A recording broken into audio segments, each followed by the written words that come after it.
salarial decente. Então, esse conjunto, ela integra a proposta do fórum. Né? Então, nós entendemos que é preciso que o governo avalie melhor, né, essa nossa proposta, que nós possamos, de fato, discutir como nós equacionamos esse conjunto que forma a política salarial. Boa tarde, senhor secretário. Boa tarde. Na verdade, a entrada da imprensa aqui deixa mais ou menos evidente a grande expectativa que nos trouxe a esta reunião. E quando o senhor coloca logo de entrada que os 14 estão fora de cogitação e joga para uma discussão específica, na verdade, meio que anula as nossas expectativas de trabalhar com um índice geral. Eu queria resgatar isso. Acho que o José Milton pegou aí. Nós precisamos estabelecer aqui qual é o pensamento, qual é a linha que o governo trabalha em relação aos números gerais, para que a gente, a partir disso, nós possa discutir ou estabelecer as reuniões ou as negociações específicas, se elas houverem. Porque senão nós vamos ficar no vazio. A impressão que, quando formos para as reuniões específicas, estaremos discutindo a margem da desinformação do que seria o índice linear. Então, essa é uma preocupação que é colocada para nós, eu acredito que está colocada para a maioria dos companheiros aqui presentes, e, evidentemente, nós podemos apresentar aqui todos os números que foram gastos com uma dívida ou com políticas que nós não concordamos com o governo vem implementando até então. Mas eu gostaria de não ter que escrever no meu relatório daqui a pouco que o governo tem uma política de congelamento de salário. Porque, na verdade, as distorções que foram se acumulando ao longo do tempo é porque os governos passados não cumpriram o preceito constitucional de reposição e de reajuste linear para os trabalhadores do setor público. Nós, se o senhor lembra bem, nós chegamos a ter 0,1%. Na verdade, os adjetivos que dá para utilizar em cima do número desse são histriônicos. Mas, enfim, voltando à nossa necessidade. Se é possível estabelecer um número nessa mesa, a expectativa é essa. Porque, a partir disso, as entidades vão ter que sentar, discutir, ver quais são os encaminhamentos que vão dar e como vamos nos comportar nas audiências ou nas negociações específicas quando elas acontecerem. Senão, eu tenho a impressão que a gente fica meio pé quebrado na continuidade. Evidentemente que nós temos a FASUMA em greve, nós temos outros trabalhadores do Serviço Público Federal mobilizados, provavelmente entrarão em greve também, e eu tenho a impressão que esta morosidade desse processo leva a esse encaminhamento. Porque há categorias, evidentemente, que tem alguma gordurinha para queimar, mas também não é grande coisa.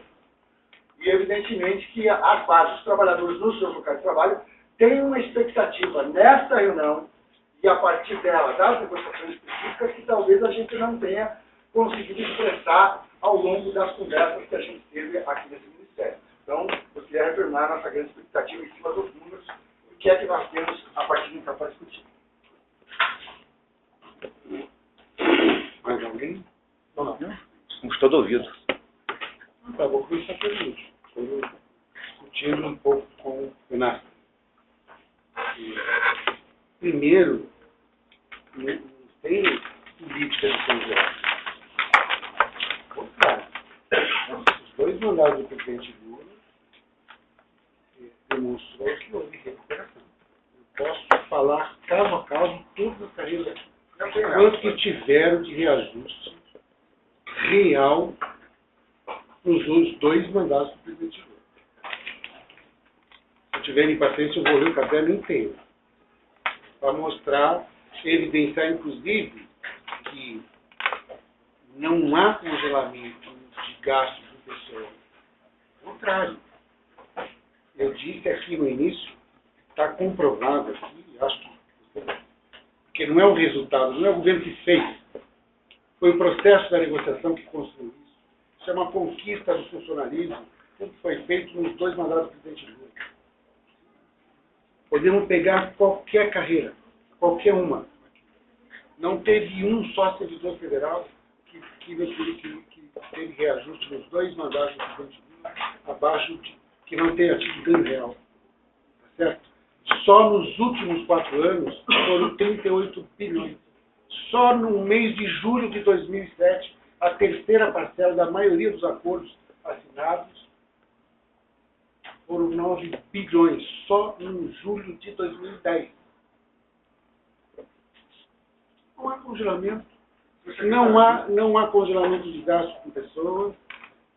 Esse quadro aqui da auditoria, consultoria da semestre, podemos discutir, tá certo? Agora, é estranho ouvir do sindicalista que representa o servidor federal de que houve congelamento de gastos com pessoas no governo. Porque os ganhos são, as conquistas de todas as categorias são significativas na nossa opinião. Não, eu reconheço os números, eu posso até contestá-los, mas reconheço os números. Agora, a partir daqui, isso é governo Lula. Nós podemos usar isso como um balanço. Agora, nós estamos num outro momento. Mas é isso que eu estou falando. Nós estamos, sim, num outro momento. É preciso fazer o balanço, porque há um reconhecimento. O que falamos na primeira intervenção? Que há um reconhecimento que nós fizemos bastante. Conquistamos muito no processo da negociação, mas não fizemos tudo. E que hoje há diferenças, recuperando o que os amigos, o secretário-geral da Conselho colocou, que ainda há distorções, há um reconhecimento. E nesse momento há que ter capacidade física no processo de negociação para se identificar as prioridades. É por isso que estão propondo deslocar a negociação econômica dessa mesa geral, mantendo os outros pontos da pauta que a gente pode continuar discutindo, os encaminhamentos dos outros pontos da pauta geral, mas que as questões econômicas, para termos a capacidade de perceber e identificar as prioridades para as mesas específicas. Tá certo? Queria discutir, então,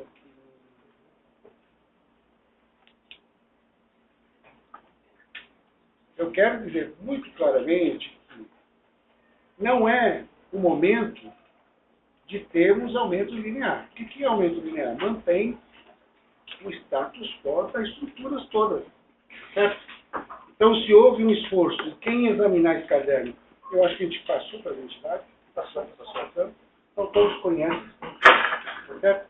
Percebem que cada carreira teve uma recuperação diferente da outra, porque estavam em posições diferentes. Significa que, quando tivermos um balanço em que o conjunto das carreiras estiverem todas estruturadas, é que podemos falar em aumento linear.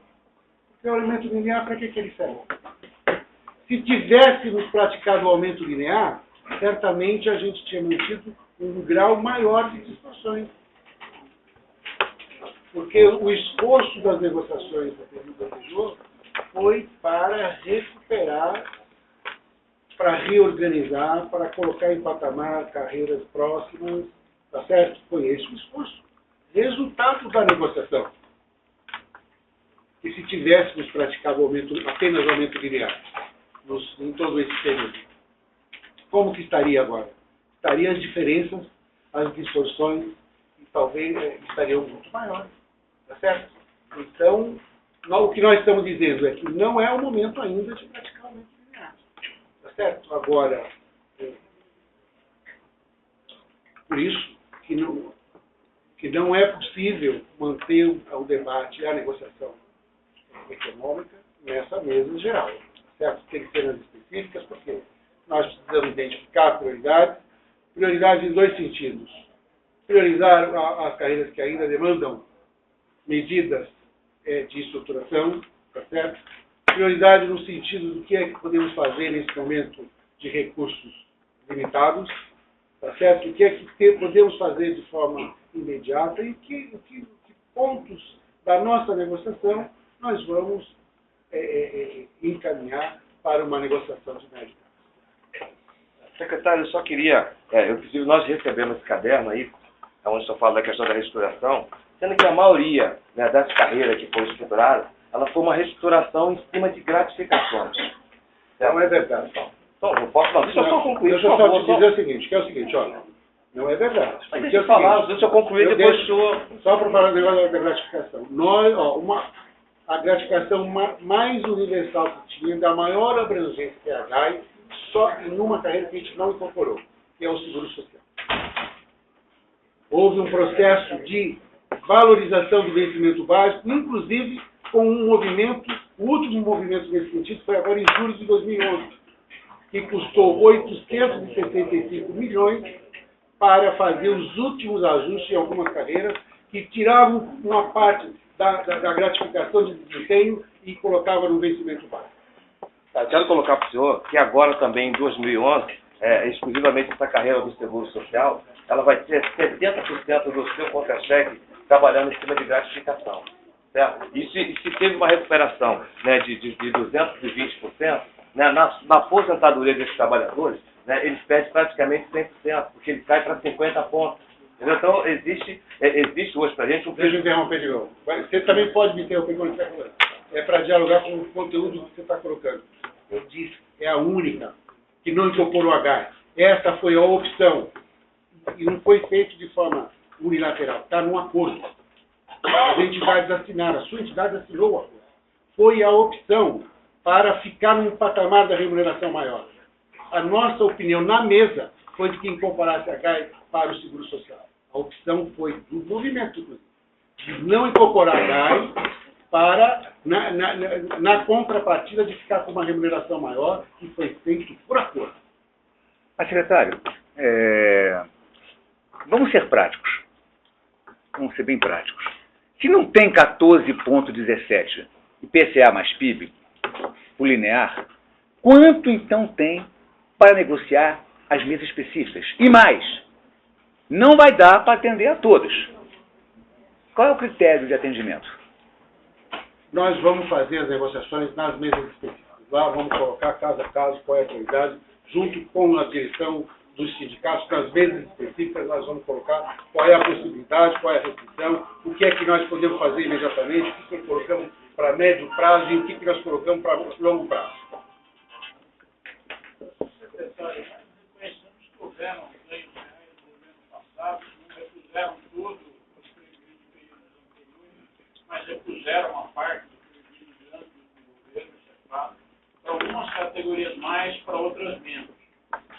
Me preocupa, eu gostaria de ouvir do governo, não sei qual é a resposta provável, se há alguma preocupação e intenção de fazer essa harmonização, retirando via não reposição inflacionária aqueles que estão acima para aproximar dos que estão abaixo.